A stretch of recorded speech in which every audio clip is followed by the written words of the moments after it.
All right, we're going to be in Ephesians 6 and 15.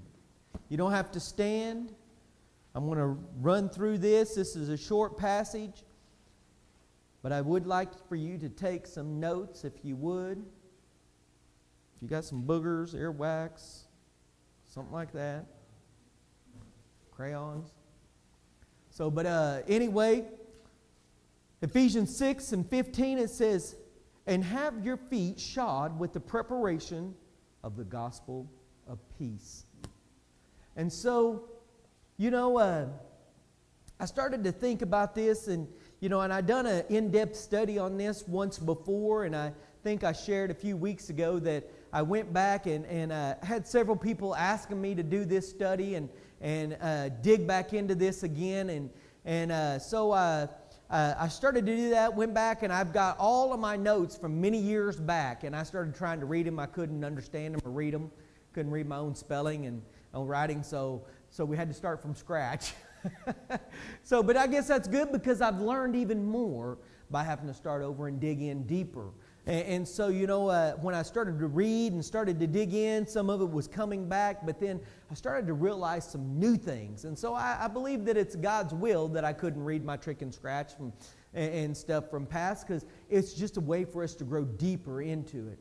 And so, but first of all, I do remember, looking at the feet, and the shoes and thinking, what's the practicality of feet and peace?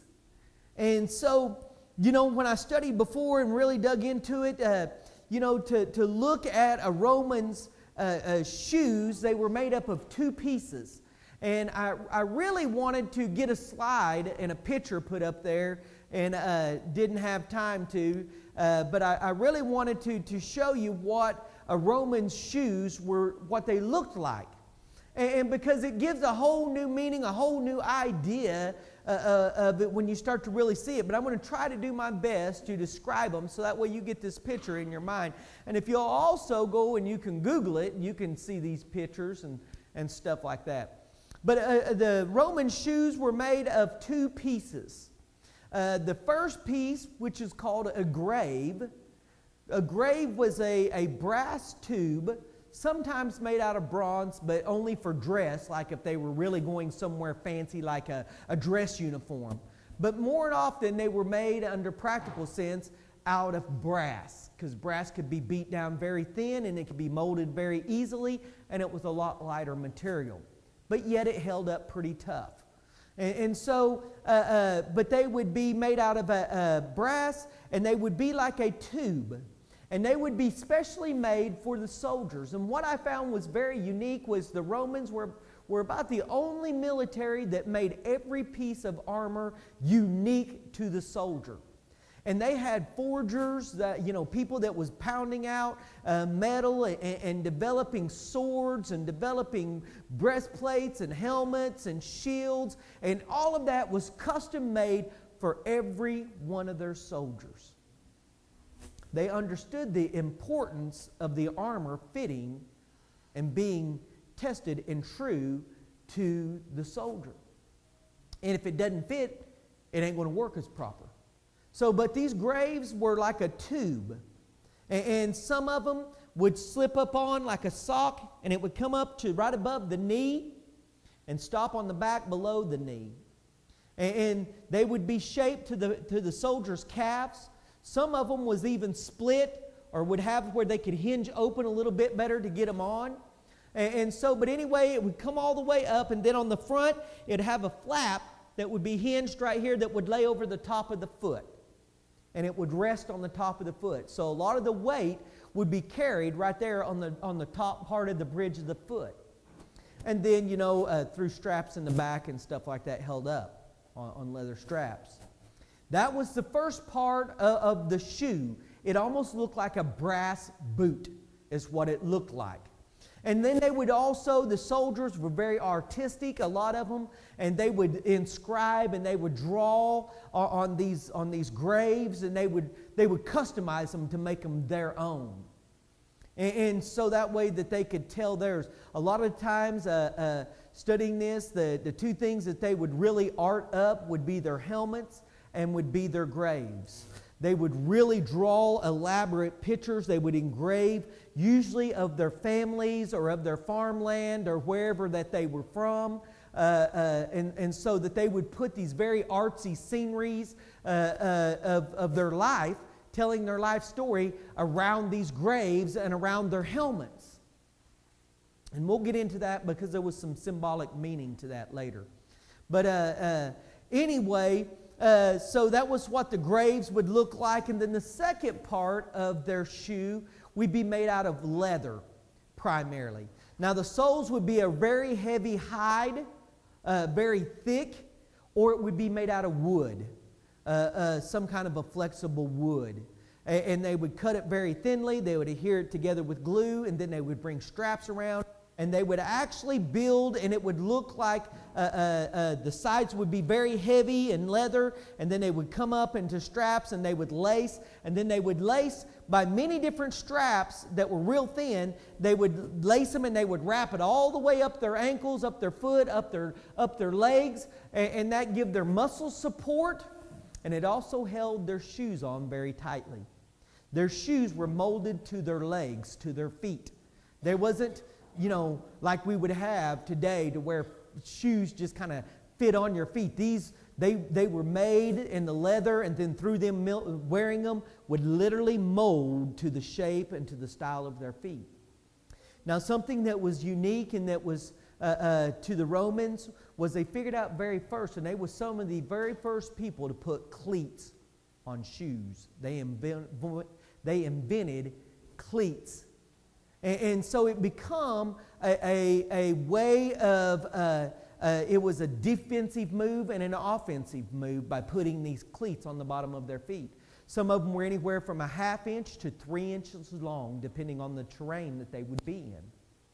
And the reason for that these metal spikes or these metal nails that would be coming out of their shoes, that if they was in very loose soil or if they was in very loose or sandy conditions, having a 3-inch spike on the bottom of your foot give you a better assurance and a better footing when you are trying to thrust and stab and move on the battlefield than anybody else that was wearing a slick leathered shoe.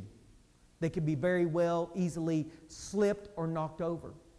And so they understood some of these things. And so when a soldier would go out into the field and he would put on his feet, put on his graves and put on his shoes.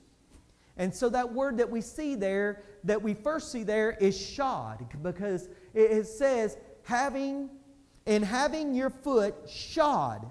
Well, that word shod is hupodeo. And it's a compound word. Hupo simply means by or under. And it's a compound word that you see, and sometimes it's used in the King James of just being under, or you'll see it as by or something like that. But it's primarily used as a compound word, and it means under. If you remember when we were talking about the light, us being the light bearers, and it says in John 1:5 where it said that darkness comprehended the light not. That word comprehended is hupolambano, that meant that the darkness comprehended the light not. It meant that darkness tried to lay on top, it tried to overwhelm, it tried to suppress, it tried to push down and grab a hold of the light, and it could not. So that was one place that hupo was used as a compound word. So we see here hupodeo, dieo, and so we see the word hupo that means under. Well, what is a shoe? It's under, right? It goes under our foot. It's where the primary sole goes, is under our foot. And then deo, in its just own sense, means to bind, to twist, or to tie up very tightly. It means, it gives the idea of nothing loose, nothing undone. And so when you see the word hupodeo that is there where the word shod, it's giving the idea of Paul is giving the idea of this shoe that is so tightly wrapped around that it gives no room for it to slip in any possible way. Now see, this is very important because see, we're going to do a whole teaching tonight just on this. And if we can get this, then it will make peace and what it has to do with it make a whole lot more sense. And so, the first thing that I wanted to look at as we're talking about this is that, that we have come to a point in our life today and in society, looking at the modern day church, is that you look at people out in the world and we have gotten to where that we're just comfortable. We like everything comfortable. We don't care about practicality. We don't care about anything else. We care about comfort. You look at guys, and the guys that's got their pants that is hanging down past their behind. You've got gals that's wearing shirts that they've cut the neck out of, and they've cut the sleeves all out of them, and then they turn around and cut the belly out of them, and stuff like that, to where they're hardly not covering anything. And they go, well, it's comfortable. May not be practical. May not be decent, but they say it because it's comfortable. So we have come to a place in society that practicality doesn't mean anything anymore as long as it's what? Comfortable. It doesn't matter that if everything that we own is hanging out, if it's done in the sake of comfort. So we look at that in our lives, and that is what we've gotten to in our lives. We see that, I have went on job sites and seen people wearing flip-flops. Flip-flops. Why? Because they said they were comfortable. Now, just a show of hands real quick, how many's in here wearing flip-flops right now? So we got a couple. Why are you wearing flip-flops? They're comfortable. They're not practical because they leave your feet out there for all kinds of diseases and all kinds of injuries and stuff, but they're comfortable. Not practical, but they're comfortable. So we see this in our life, and now if we was to take this and we spin it around to the modern day church, and then we look at the armor of God, we see why that people are not wearing the armor of God. Because it's not comfortable. It's too tight. It's too hot. My kids, if they had ever come into the house half dressed or half naked, however you want to say it, and say, I'm going to school like this, I'm going out on the town like this, or going to go to a friend's house or something like this, and it's like, why are you dressed like that? And they go, it's too hot. It would have really got hot. So I'm glad that I never had to deal with that. So, but that's where that we would have been. And that's where but it's like, oh, well, it ain't practical. But what can you argue with it? It's comfortable because they're hot. And so that we look at our lives and we start matching this up with our spiritual lives. And we start looking at things of how that we do on a regular basis. We get to a point that we don't care anymore, and it becomes acceptable. I've heard people say, and I have wore steel-toed boots for over 30 years working, because before I wore them in construction, when I worked in the pipe industry and pipe welding, and then in the water industry, wore them.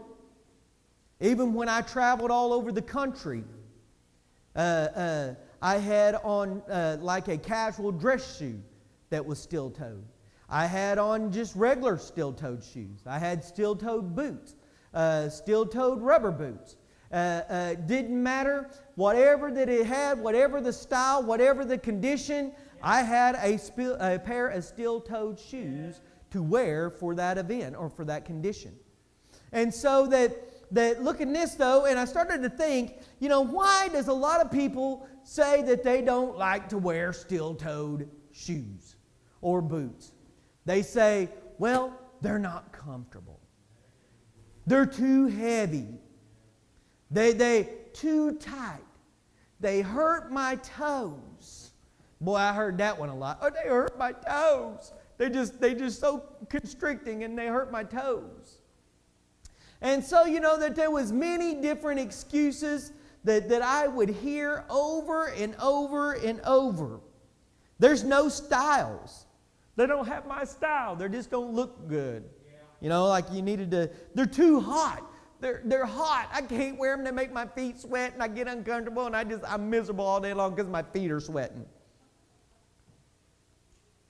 These are all excuses that I've heard over the 20-something years that I was in management. Was all the excuses of why that people couldn't wear their steel toes. And what I want to tell you today is, like I said, for over 30 years I have wore a pair of steel-toe boots.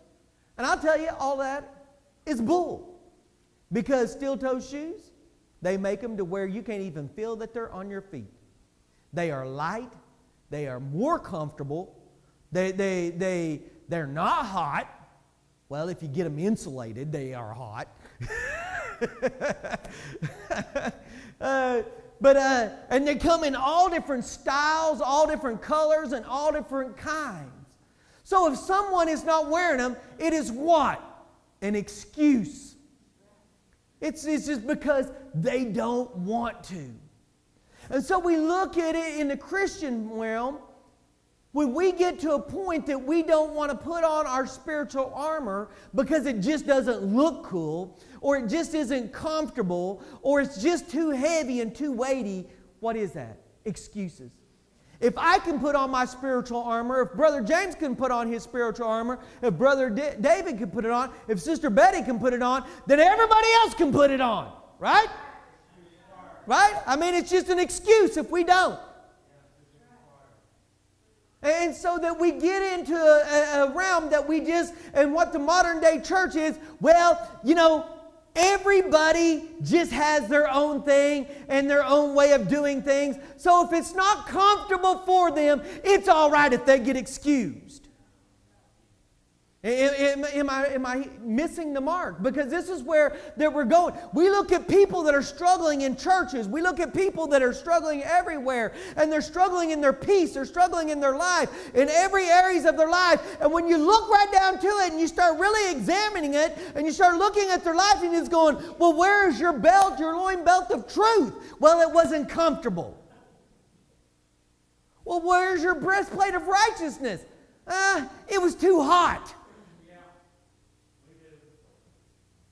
Well, where is your shoes of peace?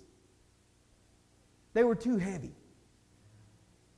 When we really start to look at the world and we start to look at how that they are functioning, it really tells if you're wearing your armor or not. And so it's this is very practical, that teaching that we need to grab a hold of if we want to grow in the body of Christ. If we want to be an overcomer, then we need to pick up the armor that was created for us, that was made for us through Christ on the cross, and put it on and wear it like a good soldier would wear. And quit making excuses of why that we are not doing that. You know that we get to a point in our lives that is it not somewhere that we just say, you know what, it'd be easier for me to just put it on and get used to it. Because I'm going to tell you, I don't care if it's steel-toe boots or if it's not steel-toe boots. You know, people will put on hunting boots and they'll get used to them. Yeah. I'm going to tell you, I endured some miserable stuff putting on some waders one time, some wading boots, just to bring them things in so I could go fishing and be comfortable. Not one time did it ever cross my mind that I was going to take these things off and just throw them to the side because they wasn't comfortable. No, I was going to put them on. I was going to mold my feet to them. I was going to wear them. I wore them everywhere, whether it was hot, whether it was heavy, and let me tell you something. Wading boots are heavy.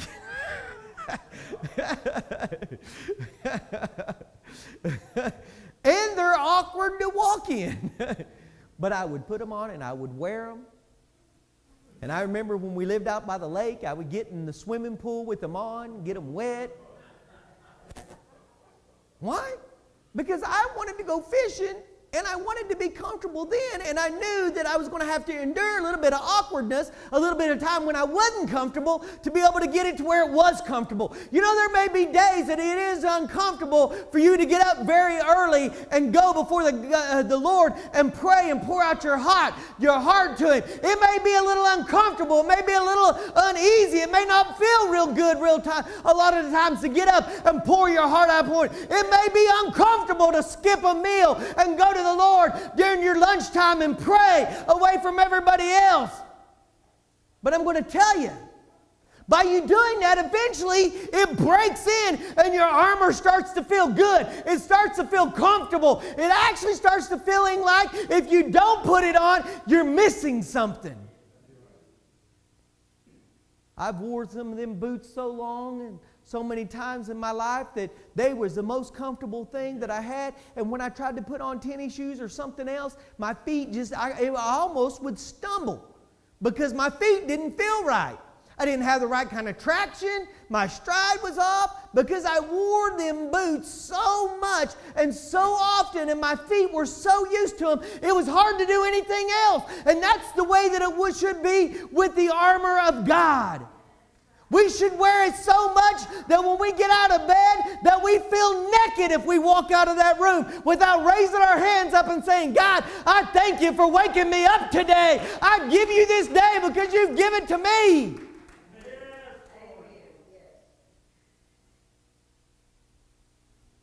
But unless that we start doing these things, and yes, there's times to keep peace in the house.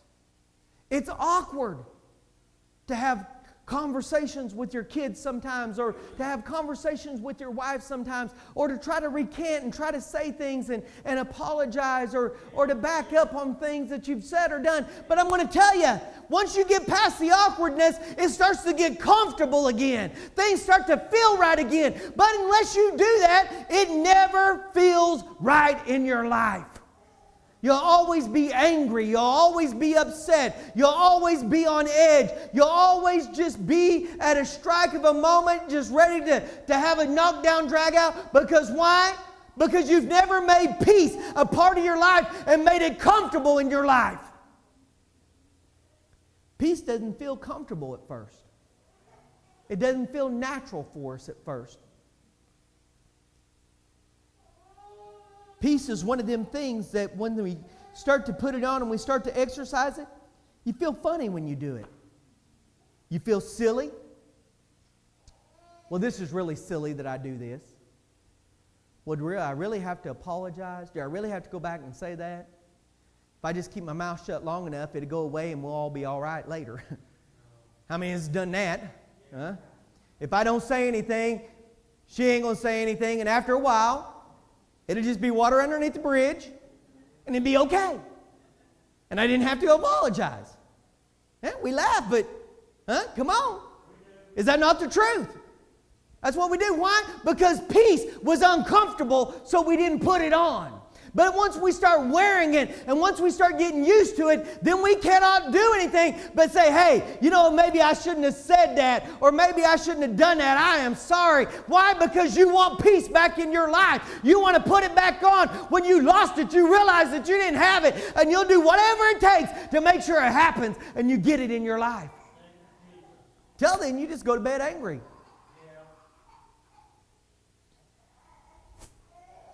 But unless we start Poteau, wrapping up, binding up, and tying up everything to the foundation in our life that is about peace, we will never find peace in our life.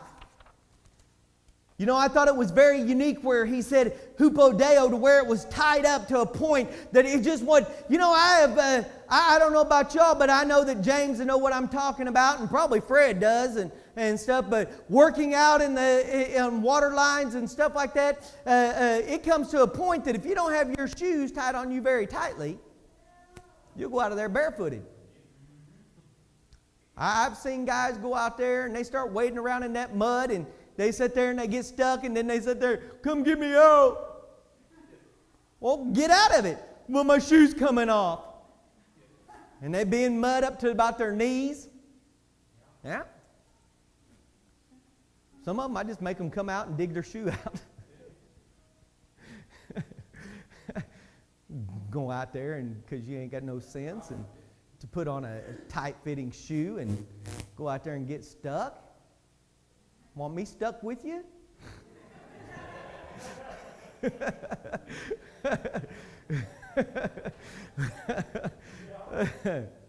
You know, but that's the way it is in our life, that we get to a point that we don't bind anything up. We don't make sure that it is the foundation of our life. We need to make sure that it's the foundation of our life, that it's bound up. Romans 12:9 says, let love be without disillumination, arbor that which is evil, and cleave to that which is good. You know, I started thinking, when I started getting on this binding up and this tightening up real tight and stuff like that, I went and I found this scripture and I looked up and it says the arbor is alapostata geo. And it means to dislike or to have a horror of.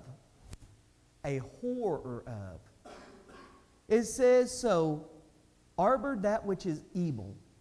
Have a horror of that which is evil. That you have such a dislike. You have such a hatred inside of you for the evil of Satan. That you have such a disgust, such a horror inside of you, that you will do whatever it takes to stay away from what's evil. Now I'm going somewhere with this. Because the next word where it said was to cleave to that which is good. Cleave is kaleo o. And it means to glue together, to cement, or to fasten firmly.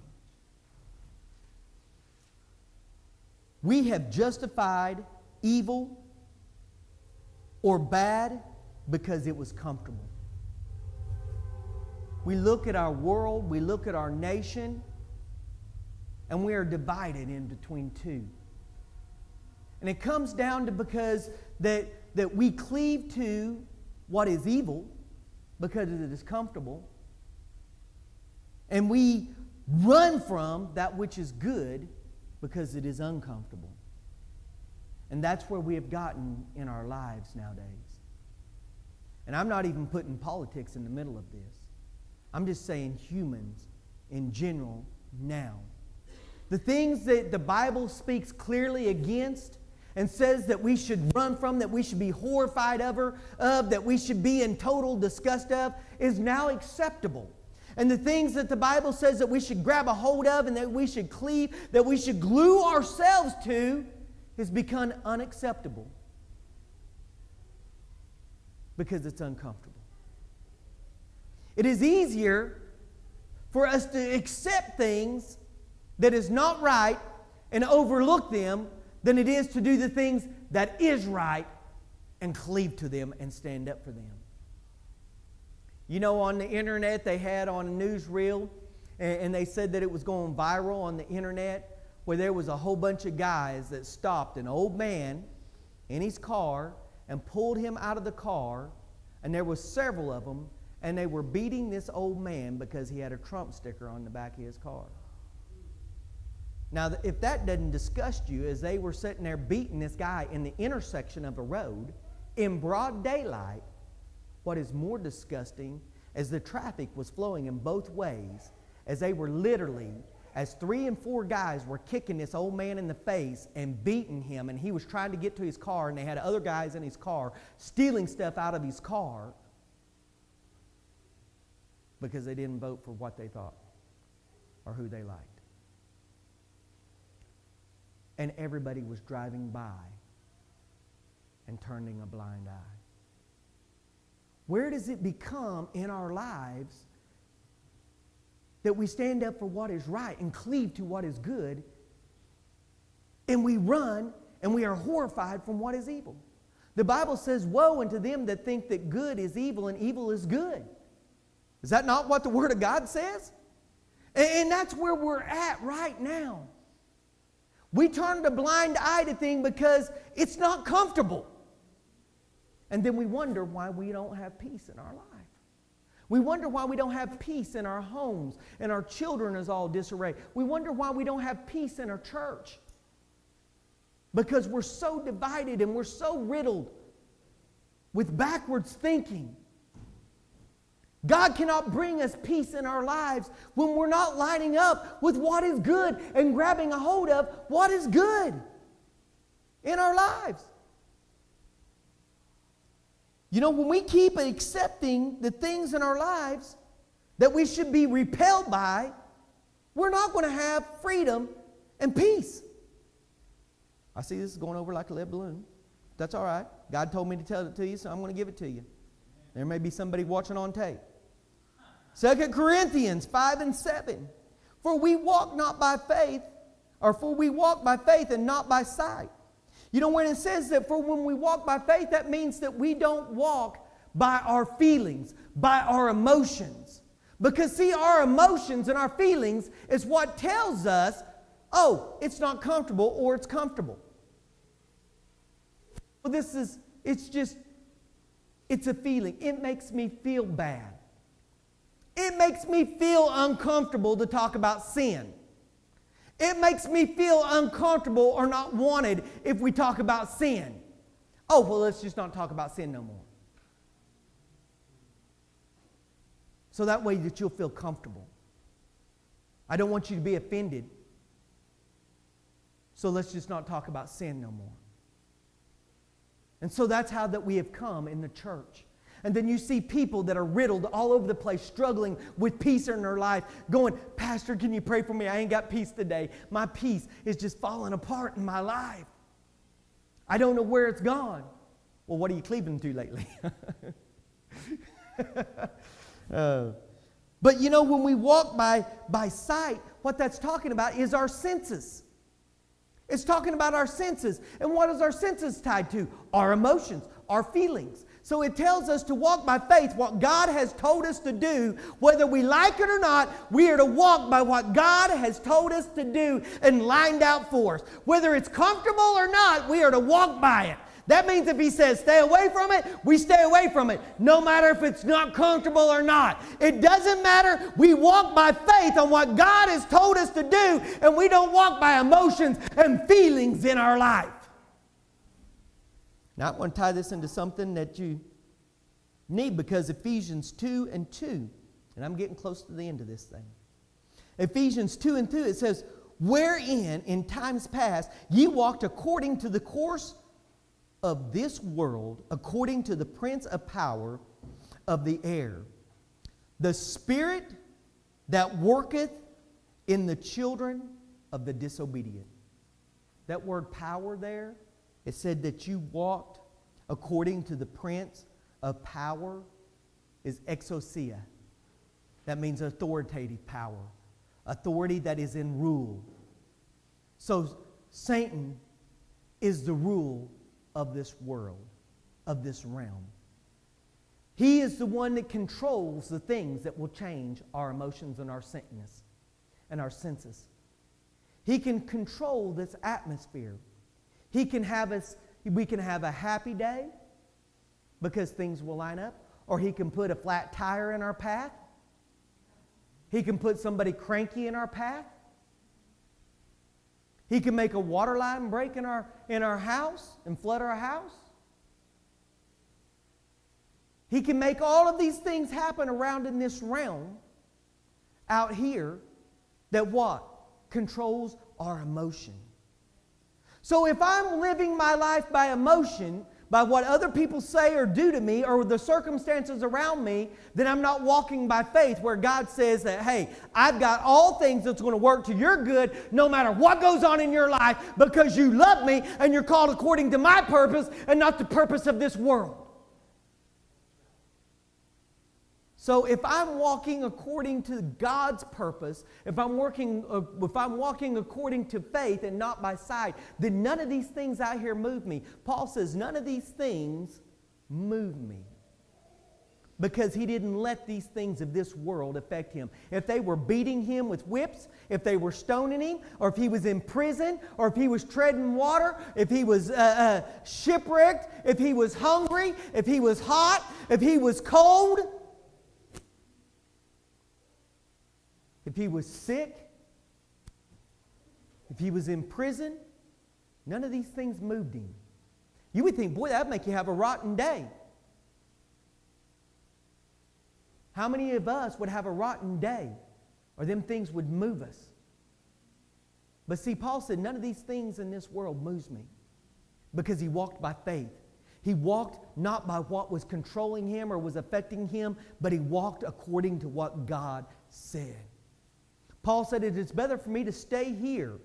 Now, this is the man that had been beaten, that had been stoned to death, that was resurrected. This is the man that had been lashed, that had been many things that happened to him. And he said, you know what? It is better for me to stay here and not go be with the Lord. It's more profitable for you than it is for me to go and be with the Lord right now. Now, I'm going to tell you, if I would have went through some of that, I think I'd have been saying, it's more profitable for me to be with the Lord than it is for me to be here with you, because all you're doing is bringing me trouble. But see, he didn't let the things of this world drive him. He had on, bound very tightly to him,